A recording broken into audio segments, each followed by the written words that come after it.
Même si nous possédons une connaissance approfondie de notre terroir, les conditions climatiques de chaque année nous demandent de repousser nos limites, exigeant une réflexion attentive pour mettre en œuvre notre savoir-faire. Pour 2023, les conditions climatiques chaudes et sèches ont accéléré la maturation des raisins, conduisant à une vendange anticipée. Malgré les défis, cette précocité a offert des avantages. Les raisins ont atteint une concentration en sucre plus élevée, promettant des vins plus riches en saveurs et en arômes. Nous utilisons des techniques inspirées de la Bourgogne. Pour les vins rouges, une sélection parcellaire minutieuse, un chargement gravitaire en beurre entière, un pigeage maîtrisé et un assemblage tardif réalisé juste avant l'embouteillage. Et pour les blancs, un pressurage en grappe entière, un débourbage sensoriel, un élevage dans une diversité de contenants et un élevage sur lit. Nos vins se distinguent par une identité unique, une générosité fruitée, une élégance raffinée et une quête de fraîcheur. Et d'ailleurs, nos vins évoluent année après année. Plus de Cabernet Franc et moins de Merlot pour le rouge, et plus de Sauvignon Blanc et moins de Sémillon pour le blanc. Donc cette année, pour le Château Larrivé-Aubryon Rouge 2023, l'assemblage est de 75% de Cabernet Sauvignon, 20% de Cabernet Franc et 5% de Merlot. Il en dit quoi, Bruno ?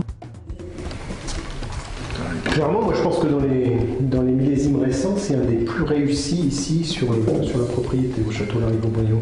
Ça a à la fois de la densité, de la profondeur, de la classe, de l'élégance.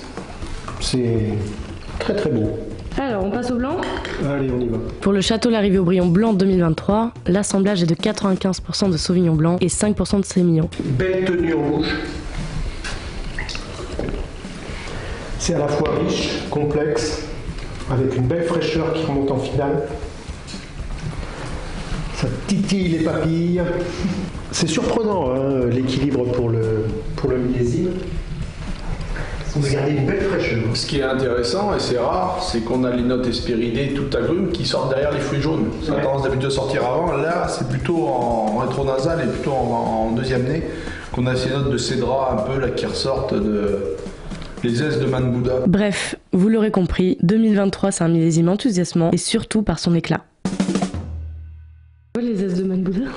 Man-Bouddha, c'est un des agrumes qui a des. Ça fait un fruit qui est un peu comme ça, et qui s'appelle la Man-Bouddha. Man-Bouddha. Main de Bouddha. J'ai compris Man-Bouddha. Man-Bouddha.